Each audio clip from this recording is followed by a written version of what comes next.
Hello प्यारे बच्चों, नमस्कार। इस वीडियो में आपका फिर से स्वागत है। इस वीडियो में हम विद्युत ऊष्मक अथवा हीटर यानी कि इलेक्ट्रिक हीटर के बारे में जानेंगे और समझेंगे।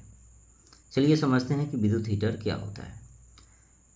देखिए, यह विद्युत हीटर जो होता है यह आपके विद्युत ऊर्जा के प्रभाव के विधि पर ये कार्य करता है। करें कि जब किसी उच्च प्रतिरोध वाले तार में विद्युत धारा प्रवाहित की जाती है तो उस तार में उत्पन्न ऊष्मा का मान बहुत अधिक होता है, जिस कारण वह लाल तप्त होकर ऊष्मा उत्सर्जित करने लगता है। यानी समझाने का अर्थ यह है कि जब मान लीजिए कोई उच्च प्रतिरोध वाला तार है और उसमें हम इलेक्ट्रिक एनर्जी यानी कि विद्युत धारा का प्रवाहित करते हैं तो वह धीरे धीरे धीरे धीरे गर्म होकर के लाल हो जाता है और लाल होकर के ऊष्मा उत्सर्जित करने लगता है।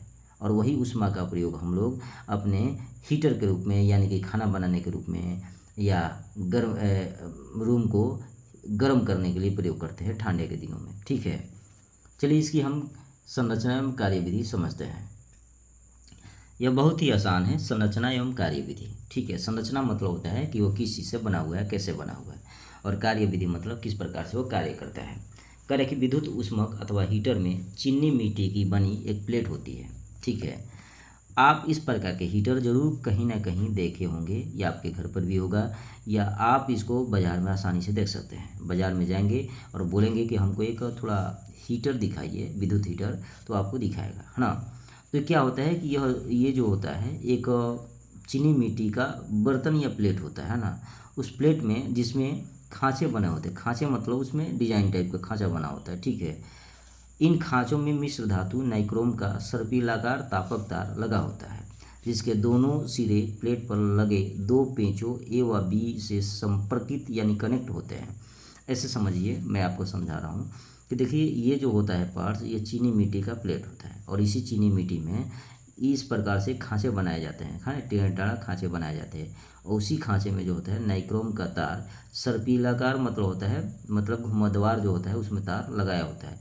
और यही तार जो होता है यह दो पिन से क्या होता है कनेक्टेड होता है। यह पिन जो होता है इससे कनेक्टेड होता है, यहाँ से मान लीजिए कि दो तार निकले होते हैं और यही तार जो होता है यह हम अपने इलेक्ट्रिक करंट वाले बोर्ड में क्या करते हैं, उस तार को जोड़ देते हैं तो धीरे धीरे करंट उसमें जाता है। तो ये जो नाइक्रोम का तार है धीरे धीरे तप्त होकर यानी कि हॉट होकर हीट एनर्जी यानी कि ऊष्मा उत्सर्जित करने लगता है, जिसकी वजह से हम लोग क्या करते हैं, खाना वगैरह बना लेते हैं। ठीक है, बहुत ही सिंपल है ना, इसमें कोई ज़्यादा चीज़ें नहीं सोचनी है। करें तापक तार के रूप में नाइक्रोम के तार का उपयोग किया जाता है, यानी जो तापक तार होता है जिसको हम गर्म करते हैं उसमें नाइक्रोम का तार उपयोग किया जाता है। कौन सी तार उपयोग किया जाता है, नाइक्रोम की तार, है ना। नाइक्रोम का हालांकि क्यों यूज होता है, तो नाइक्रोम का तार जो होता है उसकी प्रतिरोधक क्षमता क्या होती है, ज़्यादा होती है। यानी प्रतिरोध क्या होता है, ज़्यादा होता है। प्रतिरोध बढ़ने की वजह से क्या होता है, उसमें ऊर्जा ज़्यादा निकलती है, इसलिए क्या होता है वो ज़्यादा हमें ऊष्मा ऊर्जा प्रदान करता है। ठीक है, क्योंकि नाइक्रोम में 80% निकेल होता है और 20% क्रोमियम होता है, जो उच्च ताप पर गर्म करने पर पिघलता नहीं है। ठीक है, तथा वायु से क्रिया करके शीघ्र ऑक्सीकृत नहीं होता है। ठीक है, यानी नाइक्रोम का जो तार बनाया जाता है उसमें 80% निकेल होता है और 20% क्रोमियम होता है।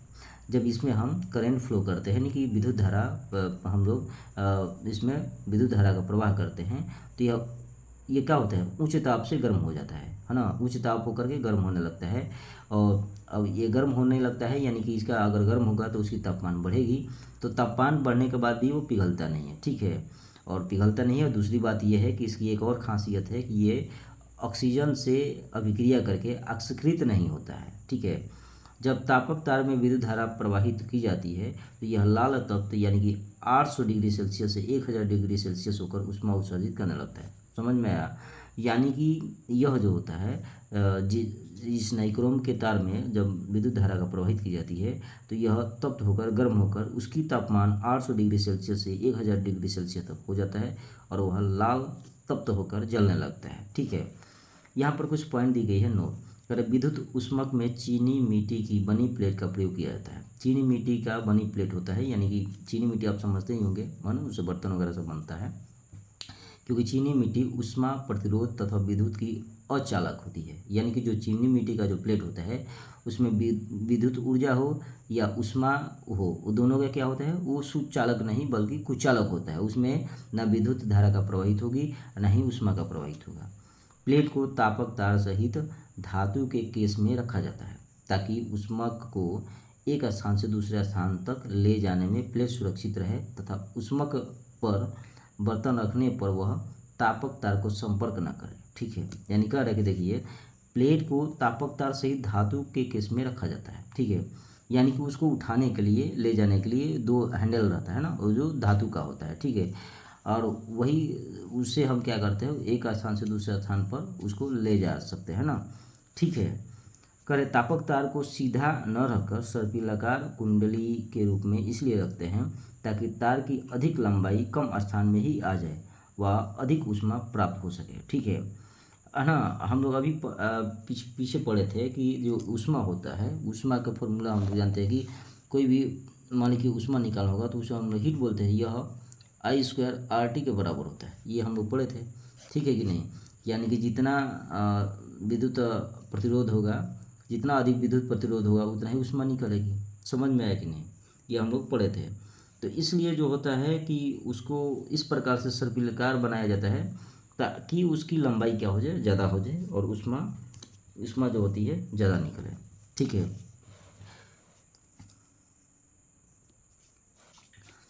विद्युत फ्यूज क्या होता है भैया? विद्युत फ्यूज यानी कि हम लोग इलेक्ट्रिक फ्यूज के नाम से जानते हैं। यह क्या करता है कि कभी कभी घरों में बिजली के तार आपस में मिल जाते हैं। ठीक है, जिसे हम लोग कहते हैं कि शॉर्ट सर्किट हो गया, है ना। तो परिपथ में लघु पतन यानी शॉर्ट सर्किट हो जाता है, जिस कारण उपकरणों में धारा का मान बढ़ जाता है। वह इतनी अधिक ऊष्मा उत्पन्न हो जाती है कि उपकरणों के जल जाने का भय रहता है। यानी कि आप कभी कभी देखें ना कि अपने घर में क्या होता है, कभी कभी विद्युत का जो होता है, विद्युत के तार जो होते हैं आपस में चिपक जाते हैं, कहीं से कट वगैरह जाता है तो आपस में चिपक जाते हैं। तो चिपकने की वजह से और क्या होता है, उसमें से चिंगारियाँ वगैरह निकलने लगती है, तो उसे शॉर्ट सर्किट कहा जाता है। और शॉर्ट सर्किट जब होता है तो उस समय विद्युत ऊर्जा क्या होती है, उसमें विद्युत ऊर्जा बढ़ जाती है और उसकी विद्युत ऊर्जा बढ़ने की वजह से, है ना, उसमें ऊष्मा उत्पन्न ज़्यादा हो जाती है, जिसकी वजह से हमें यह डर रहता है कि जो इलेक्ट्रिक एप्लियंस लगाए हैं, यानी कि जो उपकरण उसके साथ कनेक्टेड है, वो क्या होगा, जल जाएगा, है ना, यानी खराब हो जाएगा। तो कह रहे कि परिपथ के इस दोष को दूर करने हेतु जिस युक्ति का प्रयोग करते हैं उसे फ्यूज कहते हैं। फ्यूज क्या है? फ्यूज एक ऐसा विद्युत उपकरण है जो आपको शॉर्ट सर्किट से बचाता है ना, आपको शॉर्ट सर्किट से आपकी उपकरणों को जलाने से बचाता है। ठीक है, यदि किसी परिपथ में लघु पतन के कारण धारा का मान बढ़ता है तो फ्यूज पिघल जाता है, जिसके कारण परिपथ का मेन लाइन से विच्छेदन डिस्कनेक्ट हो जाता है। यानी कि देखिए इसका काम किस प्रकार से करता है कि जब विद्युत धारा का मान बढ़ जाता है तो ये धीरे से जिसमें इसमें जो तार लगे होते हैं वो फ्यूज हो जाता है, यानी कि टूट जाता है। और टूट जाएगा तो जो मेन कनेक्ट होता है, मेन लाइन से जो कनेक्टेड होता है वो टूट जाती है, तो इसमें धारा की परवाह नहीं होगी। ठीक है, वह परिपथ में लगे उपकरण सुरक्षित बच जाते हैं, जिसकी वजह से हम जो उपकरण लगाए हैं विद्युत धारा में वो सुरक्षित बच जाता है। ठीक है, आगे है कि सामान्य फ्यूज तार मिश्र धातु, तांबा, टीन और शीशे से निर्मित होता है, जिसे चीनी मिट्टी के बने होल्डर पर लगे दो धात्विक टर्मिनलों के मध्य लगाया जाता है। ठीक है, यानी जो फ्यूज का तार होता है मिश्र धातु से बनता है, कभी कभी तांबा, टीन और शीशे ये तीनों को मिलाकर बनाया जाता है। फ्यूज तार का गलनांक तांबे की तुलना में बहुत कम होता है, यानी कि जो फ्यूज का तार होता है वह तांबे की तुलना में उसकी गलनांक क्या होती है, कम होती है। फ्यूज को परिपथ के श्रेणी क्रम में संयोजित किया जाता है। देखिए फ्यूज को किस क्रम में जोड़ते हैं, तो परिपथ के श्रेणी क्रम में जोड़ते हैं ना, सीधा जोड़ते हैं। मोटाई के अनुसार फ्यूज तार की एक निश्चित क्षमता होती है, यानी कि देखिए ये फ्यूज का भी क्या होता है, एक निश्चित क्षमता होती है कि वो किस प्रकार से विद्युत धारा को सह सकता है ना। जिससे अधिक विद्युत धारा प्रवाहित होने पर फ्यूज तार गर्म होकर पिघल जाता है तथा विद्युत परिपथ टूट जाता है और विद्युत धारा बंद हो जाती है। ठीक है, इस प्रकार से देखते हैं कि घरेलू परिपथ में उपयोग होने वाले फ्यूज की अनुमत विद्युत धारा 1 एम्पीयर, 2 एम्पीयर, 3 एम्पीयर, 5 और 10 एम्पीयर आदि होती है। यानी कहने का अर्थ यह है कि घर में जो प्रयोग होने वाला है विद्युत फ्यूज, उसका वो एम्पीयर में मतलब कि खरीदा जाता है कि आपको कितने एम्पीयर वाला फ्यूज चाहिए। है ना। तो बेसिकली घरों में 1 एम्पियर, 2 एम्पियर, 3 एम्पियर, 5 और 10 एम्पियर वाले यूज होते हैं। ठीक है, नोटिस उस विद्युत इस्त्री के परिपथ में जो 1 किलोवाट की विद्युत शक्ति उस समय उपयुक्त होती हैंड जब उसे 220 वोल्ट पर प्रचलित करते हैं तो इसमें 4.5 एम्पियर यानी कि 1000 वाट बटा में 200 वोल्ट की विद्युत धारा प्रवाहित होती है। इस प्रकरण में 5 एम्पियर अनुमतांक का फ्यूज उपयोग किया जाना चाहिए। माने समझाने का अर्थ ये है कि मान लीजिए कि आपके घर में जो होता है 1 किलोवाट का विद्युत धारा का क्या है, लोड है ना, और उसमें जो होता है वोल्टेज जो है 220 वोल्ट है। तो उस स्थिति में आपको अपने मतलब कि मेन लाइन में 5 एम्पियर वाले फ्यूज लगाना चाहिए। ठीक है, चलिए आगे देखते हैं, है ना। चेक पॉइंट में कर रहे हैं 19.2 कर रहे कि टंगस्टन धातु का उपयोग बल्ब के तंतुओं के रूप में क्यों किया जाता है। तो हम लिखेंगे टंगस्टन जो होता है धातु का उपयोग बल्ब के तंतुओं के रूप में इसलिए प्रयोग किया जाता है क्योंकि टंगस्टन का जो होता है प्रतिरोध ज़्यादा होता है। प्रतिरोध ज़्यादा होने की वजह से जब विद्युत धारा प्रवाहित की जाती है तो लाल तप्त होकर जलने लगता है जिससे बल्ब जल जाता है। ठीक है, उच्च सामर्थ्य के बल्बों में निष्क्रिय गैस क्यों भरी जाती है, कारण बताइए। तो जो उच्च सामर्थ्य के बल्ब होता है उसमें निष्क्रिय गैस इसलिए भरी जाती है ताकि वह ऑक्सीजन से अभिक्रिया करके आस्कृत ना हो जाए। अगर आस्कृत हो जाती है तो वह बल्ब क्या हो जाएगा, धीरे धीरे वो मतलब कि खराब हो जाएगा, खराब होकर के फ्यूज हो जाएगा। ठीक है, इसलिए हम निष्क्रिय गैस भरते हैं ताकि वो ऑक्सीजन से अभिक्रिया न करे। विद्युत इस्त्री की आधार प्लेट को क्रोमियम से क्यों पॉलिश किया जाता है। अब देखिए विद्युत इस्त्री की जो आधार प्लेट है उसको क्रोमियम से इसलिए पॉलिश किया जाता है क्योंकि क्रोमियम जो होता है विद्युत ऊर्जा का जो होता है, विद्युत ऊर्जा का क्या होता है, सुचालक होता है और ये ऊष्मा का भी सुचालक होता है। ताकि जो प्लेट जो होता है गर्म होता है तो धीरे धीरे ऊष्मा को आगे जाने देता है और इस्त्री जो होता है गर्म हो जाती है जिसकी वजह से हम लोग अपने कपड़े को आयरन कर लेते हैं। विद्युत ऊष्मक में किस धातु के तार का उपयोग तापक रूप में किया जाता है। ठीक है, तो जो विद्युत ऊष्मक होता है उसमें किस धातु के तार का उपयोग किया जाता है तापक के रूप में, तो बोलेंगे नाइक्रोम के तापक तार के रूप में किया जाता है। नाइक्रोम जो होता है 80% निकिल और 20% जिंक से मिलकर बना होता है। ठीक है, करें विद्युत ऊष्मक में तापक तार को सर्पिलाकार कुंडली के रूप में क्यों रखा जाता है। अभी तो हम पढ़ के आए हैं कि विद्युत ऊष्मक में जो तापक तार होता है सर्पिलाकार कुंडली के रूप में इसलिए रखा जाता है ताकि उसकी अधिकतम लंबाई जो होता है कम ही क्षेत्र में क्या हो जाए, अट जाए, यानी कि कम क्षेत्र में उसकी अधिकतम लंबाई को हम रख सके, इसलिए क्या होता है सर्पिलाकार कुंडली के रूप में रखा जाता है। विद्युत फ्यूज का प्रयोग क्यों किया जाता है। विद्युत फ्यूज का प्रयोग शॉर्ट सर्किट से बचने के लिए और उसमें लगे उपकरणों को जलने से बचाने के लिए विद्युत फ्यूज का उपयोग किया जाता है। ठीक है, अगला टॉपिक है बाबू विद्युत सामर्थ्य अथवा विद्युत शक्ति, जिसे हम इलेक्ट्रिक पावर के रूप में जानते हैं। पावर मतलब क्या होता है, पावर का मतलब होता है कि आप जो है कोई भी कार्य कितने समय में कर रहे हैं, यानी कि आपकी कार्य करने की जो दर होती है उसी को पावर कहते हैं। तो जब आप कार्य कर रहे हैं किसी एक निश्चित समय में, यानी कि कोई एकांक समय में अगर कोई काम कर रहे हैं तो उसे आपकी शक्ति कहा जाएगा। लेकिन जब कोई विद्युत ऊर्जा किसी एक एकांक समय में जो कार्य करता है तो उसी को हम विद्युत सामर्थ्य के नाम से जानते हैं। करें किसी विद्युत परिपथ में विद्युत ऊर्जा के व्यय होने की दर को विद्युत सामर्थ्य अथवा विद्युत शक्ति कहते हैं। यानी कि इसको परिभाषा के रूप में लिखेंगे कि विद्युत शक्ति क्या है चाहे विद्युत सामर्थ्य क्या है, तो लिखेंगे किसी विद्युत परिपथ में विद्युत ऊर्जा के व्यय होने की दर को विद्युत सामर्थ्य अथवा विद्युत शक्ति कहते हैं। विद्युत सामर्थ्य या विद्युत शक्ति को हम P से प्रदर्शित करते हैं। अतः विद्युत सामर्थ्य बराबर विद्युत ऊर्जा बटा में समय होता है। ठीक है, अगर विद्युत सामर्थ्य को हम P मान लें और विद्युत ऊर्जा को हम W मान लें और समय को T मान लें तो P बराबर W/T होगा। ठीक है, P बराबर W/T होगा। अतः अब आपसे पूछा जाएगा कि ठीक है विद्युत शक्ति का जो होता है ऐसा ही मात्रक क्या है, तो बोलेंगे कि इसका मात्रक W मतलब कार्य होता है या ऊर्जा होता है, तो ऊर्जा का क्या होता है जूल होता है और समय का क्या होता है सेकेंड होता है, तो जूल पर सेकेंड होता है। तो बोलेंगे इसका मात्रक जूल प्रति सेकेंड यानी कि वाट होता है। यदि किसी परिपथ में 1 जूल प्रति सेकेंड की दर से ऊर्जा व्यय होती है तो परिपथ की विद्युत शक्ति 1 वाट होती है। ठीक है, यानी कहने का अर्थ है कि मान लो कि किसी परिपथ में हम 1 जूल प्रति सेकेंड की दर से 1 जूल प्रति सेकेंड की दर से हम ऊर्जा व्यय करते हैं, तो उस हालत में जो होगा कि वहाँ पर विद्युत शक्ति 1 वाट होगी। ठीक है।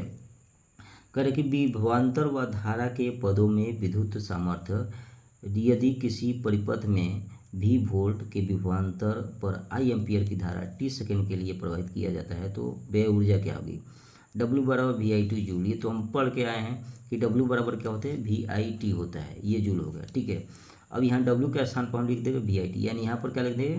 VIT लिख देंगे। तो देखो VIT लिखेंगे, अगर यहाँ पर हम W के स्थान पर VIT लिखते हैं और नीचे T है तो T से T कट जाएगा, तो हमारा P बराबर क्या हो जाएगा? P बराबर हो जाएगा बोला VI हो जाएगा। क्या हो जाएगा? VI हो जाएगा। ओके। अतः वही मैंने आपको यहाँ पर करके दिखाया कि P बराबर VI हो जाएगा। अब कह रहे थे कि धारा व प्रतिरोध के पदों में विद्युत सामर्थ्य यदि परिपथ का प्रतिरोध R ओम हो तो ओम के नियम द्वारा, ओम के नियम कहता है V बराबर IR होता है। ठीक है, ये पता है आपको। तो देखो कह रहे V के मान IR इसमें रख दीजिए। ठीक है, तो अगर V के मान जो होता है हम IR रख देते हैं, तो देखो V के मान अगर IR रखेंगे तो क्या हो जाएगा? I हो जाएगा, एगो R हो जाएगा, तो P बराबर क्या होगा? I स्क्वायर R हो जाएगा। ठीक है, ये बन जाएगा। अब कह रहा है कि I के मान आप V/R रख दीजिए, तो आप अब यहाँ से क्या बनेगा? अगर I के मान हम क्या रखते हैं? V/R रखते हैं, तो ये देखो क्या हो जाएगा? तो ये भैया यहाँ पर ये हो जाएगा V स्क्वायर बटा में R स्क्वायर गुणे R हो जाएगा, तो R से कट जाएगा तो बन जाएगा V स्क्वायर/R हो जाएगा। यानी कहने का अर्थ ये है कि जब आपको विद्युत का सामर्थ्य निकालना होगा तो आपको 3 फार्मूला याद करना होगा। P बराबर एक बेसिक होता है, W/T होता है। ठीक है, एक तो ये फार्मूला होगा। इसी प्रकार से को P बराबर हो जाएगा आपका, ठीक है, VI हो जाएगा। ठीक है, अब P अगर फिर सामर्थ्य निकालना है तो अगर रेजिस्टेंस के रूप में यानी कि प्रतिरोध के रूप में होता है I स्क्वायर R हो जाएगा, वही P होता है V स्क्वायर/R होता है। यानी कि ये विद्युत सामर्थ्य निकालने के 4 फार्मूला होते हैं ना। ठीक है, तो एक तो आपको याद रखना है P बराबर W/T, ये बेसिक है। दूसरा रखना है P बराबर VI रखना है याद। ठीक है, तीसरा रखना है P बराबर I स्क्वायर R रखना है, और चौथा रखना है P = V स्क्वायर/R रखना है। ठीक है, तो ये 4 फार्मूले हैं जो हम विद्युत सामर्थ्य यानी विद्युत शक्ति हम ज्ञात करेंगे। ठीक है, अब यहाँ पर कुछ चीज़ें दी गई है। कह रहे कि वाट विद्युत सामर्थ्य का बहुत छोटा मात्रक है। यानी कह रहे हैं कि विद्युत सामर्थ्य का जो होता है वाट सबसे छोटा क्या है? बहुत छोटा मात्रक है ना। इसके बड़े मात्रक जैसे किलोवाट हो गया, मेगावाट हो गया अथवा अश्व शक्ति होते हैं। ठीक है, कह रहे 1 किलोवाट में 10⁻³ वाट होता है। ठीक है, ये आपको याद रखना है कि 1 किलोवाट बराबर 10⁻³ वाट रखना है। 1 मेगावाट बराबर 10�6 वाट रखना है याद। एक अश्व शक्ति बराबर 746 वाट होता है ना। ये कई बार क्वेश्चन आ चुका है कि एक वो अश्व शक्ति बराबर कितना होता है? तो 746 वाट होता है। ठीक है, कोई दिक्कत? ठीक है, आगे चलते हैं। उदाहरण नंबर 6 का है, यदि किसी परिपथ में प्रवाहित धारा 10 एम्पियर है, तो देखिए ये क्या है? हमारा I है, क्योंकि ये धारा है। परिपथ में परिपथ का प्रतिरोध 10 ओम है, तो ये हमारा R हो जाएगा। तो परिपथ की विद्युत शक्ति की गणना कीजिए। तो देखिए हम पास I और R दिया है, तो हम कौन सा फार्मूला लगाएंगे? ये वाला फार्मूला लगाएंगे कि P बराबर I स्क्वायर R हो जाएगा। तो यही फार्मूला लगाकर हम लोग क्या निकालेंगे? विद्युत शक्ति निकालेंगे। ठीक है, तो I के मान हम लिख देंगे 10, तो 10 का स्क्वायर हो जाएगा और ये प्रतिरोध 10 हो जाएगा, तो 100 × 10 यानी कि 1000 वाट हो जाएगा। 1000 वाट हो जाएगा, या 1000 वाट को हम लोग 1 किलोवाट भी लिख सकते हैं। क्या लिख सकते हैं? 1 किलोवाट भी लिख सकते हैं, क्योंकि 1 किलोवाट बराबर क्या होता है? 1000 वाट होता है। समझ में आया? ये सब आपको याद रखना है। अगला है विद्युत ऊर्जा के व्यवहारिक मात्रक, practical units of the electric energy. ठीक है, देखिए हमारे घरों में जो बिजली का बिल आता है वो यूनिट के माध्यम से आता है। यूनिट मतलब कि आपके घर में कितना यूनिट बिजली खर्च हुआ है। तो आखिर यूनिट का अर्थ क्या होता है? तो आइए वही समझते हैं कि यूनिट क्या होता है। ठीक है, यही कह रहा है कि जूल विद्युत ऊर्जा का सबसे छोटा मात्रक है। जो जूल है विद्युत ऊर्जा का क्या है? सबसे छोटा मात्रक है। इसलिए घरेलू व औद्योगिक कार्यों के लिए प्रयुक्त विद्युत ऊर्जा के मापन हेतु किलोवाट, घंटा अथवा board of trade unit BTU का प्रयोग किया जाता है, जिसे सामान्य भाषा में यूनिट कहा जाता है। तो यूनिट क्या है? तो यूनिट का मतलब होता है कि हम किलोवाट प्रति घंटा में जो है, किलोवाट घंटा में जो होता है, हम जो विद्युत ऊर्जा का आकलन करते हैं उसी को एक यूनिट के नाम से जानते हैं। कह रहे कि 1 किलोवाट घंटा या 1 यूनिट विद्युत ऊर्जा की वह मात्रा होती है जो 1 किलोवाट शक्ति वाले परिपथ में 1 घंटे में व्यय होती है। ठीक है, यानी कि 1 किलोवाट घंटों अथवा यूनिटों की संख्या क्या होगी? वाट गुणे घंटे बटा में 1000 है ना, बराबर वोल्ट गुणे एम्पियर गुणा घंटा वाटा में 1000, ये मैं आपको समझाऊंगा अभी, ठीक है ना, कैसे ये सब आ रहा है ना, आप उसका टेंशन न लीजिए, ठीक है ना। ये बहुत आसान है समझना, है ना, आप बेफिक्र रहिए, हम थोड़ा आपको समझाऊंगा, अभी किताबी भाषा में आपको बता रहा हूँ, ठीक है। अब देखिए मैं आपको समझा रहा हूँ कि क्या होता है ये सब, है ना।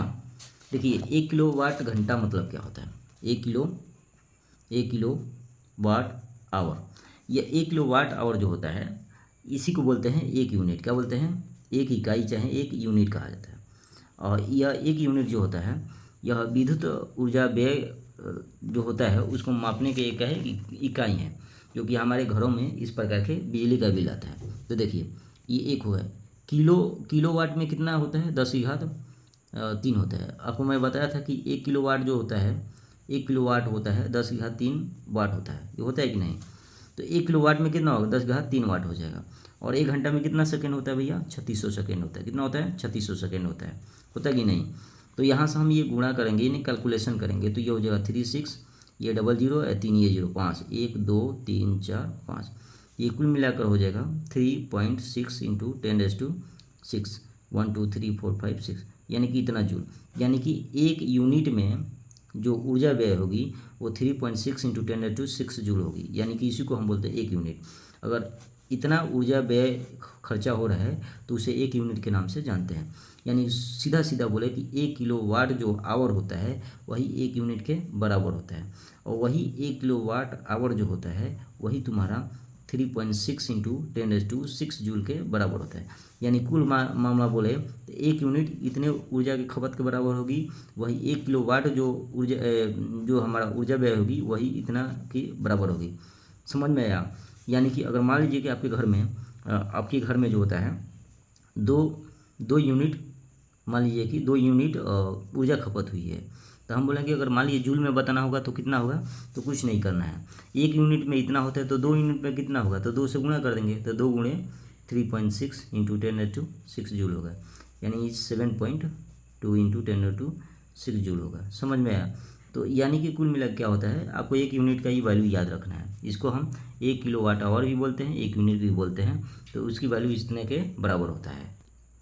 देखिए सवाल ये है कि एक विद्युत मोटर की सामर्थ्य जो होता है 5 किलोवाट है, यानी कि विद्युत मोटर है उसका शक्ति जो है 5 किलोवाट है। इसे प्रतिदिन जो होता है 10 घंटे की दर से, यानी प्रतिदिन वो 10 घंटे चल रहा है, 30 दिनों तक प्रयोग में लाने में किए गए कितने यूनिट ऊर्जा व्यय होगी। तो देखो भैया, देखो 5 किलोवाट उसकी पावर है, उसके बाद वो 10 घंटे प्रतिदिन चल रहा है और 30 दिनों तक चल रहा है, तो कुल कितना यूनिट ऊर्जा व्यय होगी, ठीक है, कितना खर्च होगा। समझ में आया। तो इसको हम लोग आसान भाषा में आसान से निकाल सकते हैं, आसानी से, ठीक है। कितना यूनिट होगी, तो यूनिटों की संख्या हम लोग आराम से निकालेंगे। ओके, अतः हम सवाल के माध्यम से लिखेंगे कि देखिए भैया हमारे पास शक्ति जो है, शक्ति यानी कि जो पी दिया है वो 5 किलोवाट है, 5 किलोवाट है, ठीक है। जो समय ले रहा है, समय यानी कि टाइम, वो आपका पहले तो 10 घंटे चल रहा है प्रतिदिन, 10 घंटे जो हो रहा है प्रतिदिन चल रहा है 30 दिनों तक, ठीक है, 30 दिनों तक। तो ये 10 घंटा प्रतिदिन चल रहा है, तो 30 दिनों तक कितना घंटा हो जाएगा भैया, तो ये हो जाएगा 300 घंटे, ठीक है। तो हम जानते हैं कि ऊर्जा जो होता है, ऊर्जा कैसे निकालते हैं भैया, ऊर्जा निकालेंगे हम लोग, ऊर्जा निकाल देंगे आराम से गुणा करके, कि पी गुणे टी करना पड़ेगा, है ना। देखिए 5 किलो वाट हो गया ये, और 300 घंटे हो गया, 300 घंटे हो गया, तो गुणा करेंगे तो ये हो जाएगा 1500 किलोवाट आवर। और जो 1500 किलोवाट आवर है यही क्या होता है आपका, 1500 किलोवाट ही को हम क्या बोलते हैं, यूनिट बोलते हैं, यानी कुल मिलाकर कितना ऊर्जा खपत होगी, 1500 यूनिट होगी, है ना। यानी कि एक अगर 5 किलोवाट वाला जो मोटर है 10 घंटे प्रतिदिन चल रहा है 30 दिनों तक, तो कुल मिलाकर खपत कितना ऊर्जा होगी, 1500 यूनिट होगी, ठीक है, 1500 यूनिट होगी। अगर मान लेते हैं एक यूनिट का जो है बिल जो आता है, मान लेते हैं 7 रुपया है, तो कुल मिलाकर उसकी खर्चा कितनी आ जाएगी, तो भैया ये आ जाएगा 7 × 5 = 35, और ये होगा 7 × 10, यानी 10,500 रुपये उसकी क्या हो जाएगी, बिजली बिल आ जाएगी। समझ में आया। तो इस प्रकार से बिजली का बिल निकाला जाता है। देखिए सवाल जो है एक घरेलू माध्यम से सवाल दिया गया है, कह रहे कि 500 वाट अनुमत का कोई विद्युत रेफ्रिजरेटर 10 घंटे प्रतिदिन चलाया जाता है, 2.50 रुपये के प्रति किलोवाट घंटा की दर से इसके 30 दिन तक चलाने के लिए ऊर्जा का मूल्य क्या है। ठीक है, यानी कि देखिए 500 वाट है ना, उसकी पावर है, उतना वो चलेगा। ठीक है, 500 वाट है तो 500 वाट को हम किलोवाट में बदलेंगे तो 1000 से भाग देंगे, ये हो गया किलोवाट। ठीक है, ये हो गया 500 वाट और 1000 से भाग देंगे तो ये हो जाएगा किलोवाट में, ये हो गया किलोवाट। उसके बाद 10 घंटे चल रहा है, कितने दिनों तक चलाना है, 30 दिनों तक चलाना है। तो कुल मिलाकर भैया देखो कितना हो गया ये, तो ये हो गया तुम्हारा 15 यानी 150 क्या हो गया, किलोवाट आवर हो गया। यानी 150 क्या हो गया, किलोवाट आवर आ गया। यानी कि इतना होगा आपका खपत होगी, है ना, ऊर्जा खपत होगी। यानी कुल मिलाकर बोले तो 150 यूनिट आपका ऊर्जा खपत होगी। अब एक यूनिट का जो खर्चा है वो 2.5 रुपया है, तो 150 यूनिट का कितना होगा, तो 150 गुणे 2.5 से गुणा कर देंगे तो 375 रुपया आ जाएगा। ठीक है, तो इस प्रकार से हम बिजली बिल निकालते हैं, है ना। ठीक है, अब चेक पॉइंट है, करें धारा व प्रतिरोध के पदों में विद्युत सामर्थ्य को व्यक्त कीजिए। करें धारा व प्रतिरोध के पदों में, तो विद्युत सामर्थ्य अगर धारा और प्रतिरोध के रूप में लिखना है तो ये होता है I² R होता है। ठीक है, ये सूत्र मैं आपको बताया था। करें कि यदि किसी परिपथ में प्रवाहित धारा का मान दोगुना कर दिया जाए। ठीक है, करें कि यदि किसी परिपथ में प्रवाहित धारा का मान दोगुना कर दिया जाता है तो विद्युत शक्ति पर क्या प्रभाव पड़ेगा, जबकि प्रतिरोध R नियत रहता है। ठीक है, देखिए अगर किसी विद्युत परिपथ में धारा का मान दोगुना किया जाता है, धारा का मान दोगुना किया जाता है, तो अगर देखिए हम जानते हैं कि P बराबर जो होता है I² R होता है। ठीक है, अगर इसको हम डबल कर देंगे, यानी कि पहले I था तो अब ये क्या बन जाएगा 2I, तो अब देखिए क्या होगा 2I होगा तो 2I का स्क्वायर R हो जाएगा, तो ये हो जाएगा आपका 4I² R हो जाएगा। यानी पहले की अपेक्षा क्या होगी, शक्ति क्या होगी 4 गुनी बढ़ जाएगी, क्या होगी 4 गुनी बढ़ जाएगी। यदि हमारा R क्या हो, नियत हो, उसमें कोई बदलाव न हो।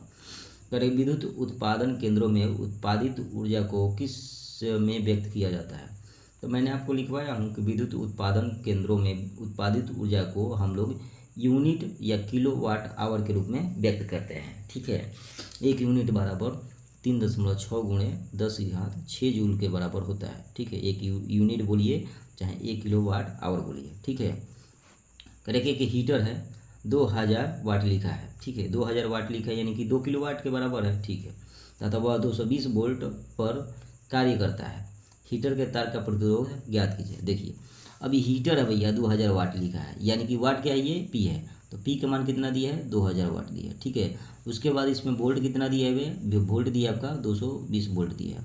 तो कह रहे हैं उसमें प्रतिरोध ज्ञात कीजिए, तो हम जानते हैं P बराबर क्या होता है, P बराबर क्या होता है भैया, P बराबर होता है आपका VI होता है। क्या होता है, VI होता है ना। या हम ये भी जानते हैं कि P बराबर जो होता है हमारा V²/R होता है। ठीक है ना जी, तो यहाँ पर R की वैल्यू निकालना है तो R से गुणा कर देंगे, P इधर ला देंगे तो R की मान हो जाएगा V²/P हो जाएगा। तो R बराबर हो जाएगा, V का मान रख देते हैं कितना 220 और गुणे 220 बटा में हो जाएगा P का मान 2000 लिख देंगे। अब काट पीट करते हैं भैया। ठीक है, काट पीट कर देते हैं, यहाँ हो जाएगा 22 गुणे 22 करेंगे तो ये आएगा 484 बटा में 20 हो गया। भाग देंगे 2 का 2, 2 चौके 8, 2 दूनी के 4 और बटा में 10, यानी कि 24.2 ओम आ जाएगा उसके आर की वैल्यू। ठीक है, तो इस प्रकार से क्वेश्चन सारे किए जाते हैं। ठीक है, अब यहाँ पर हम लोग क्विक रिवीजन कर लेते हैं, एक नज़र जो दिया है उसको हम देख लेते हैं, है ना, आराम से थोड़ा इसको पढ़ लेते हैं, समझ लेते हैं कि क्या दिया है ना। ठीक है,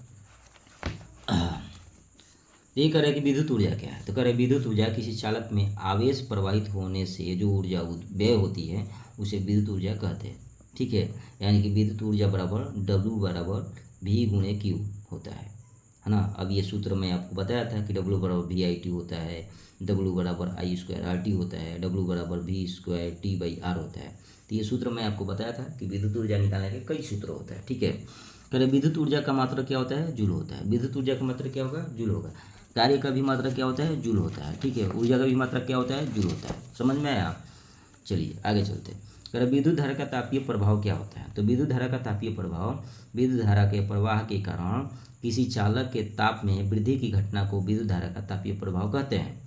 चालक में उत्पन्न ऊष्मा जो होती है, ऊष्मा निकालने के लिए मैंने आपको फॉर्मूला बताया था, ये से बराबर W बटा में 4.2 कैलोरी होता है, क्योंकि ऊष्मा का जो मतलब होता है कैलोरी होता है। ठीक है, वही W का मान हम लिख देंगे VIT बटा में 4.2, फिर लिख देंगे W का मान I² RT बटा में 4.2। समझ में आया। फिर लिख देंगे V² T/R अब 4.2। तो ये सारे सूत्र जो होते हैं यहाँ से बनकर आए हैं। केवल 4.2 से हम इसलिए भाग देते हैं ताकि जो ऊर्जा जूल में है उसको हम कैलोरी में बदल सकें। ठीक है, ये सारी बातें मैंने आपको पहले बता चुका है पिछली वीडियो में।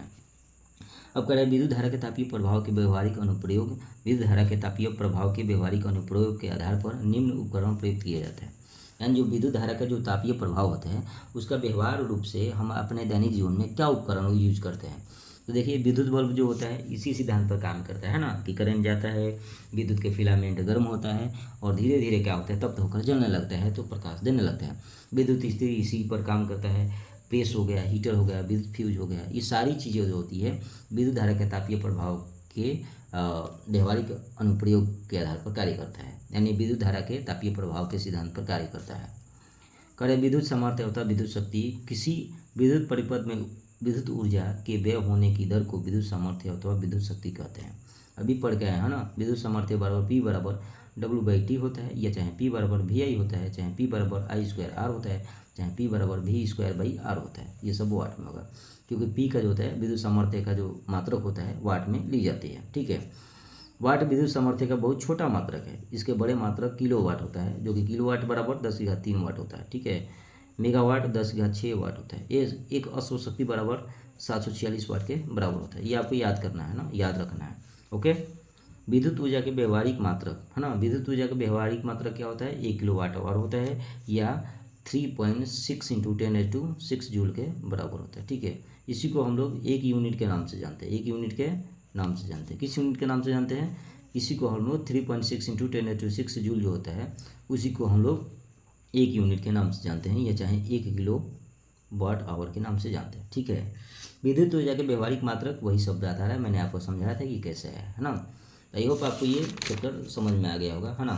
कोई भी डाउट होता है तो आप कमेंट सेक्शन में बिना झिझक के आप कमेंट कर सकते हैं। अगर आपको कोई भी डाउट होता है तो अपने डाउट भी होता है कि कमेंट सेक्शन में पिन कर सकते हैं ना, मैं उसका सोल्यूशन जो है नेक्स्ट वीडियो में दे दूंगा। तो चलिए मिलते हैं नेक्स्ट वीडियो में, तब तक अपना ख्याल रखिए, ध्यान रखिए, अच्छे से पढ़ाई कीजिए। धन्यवाद।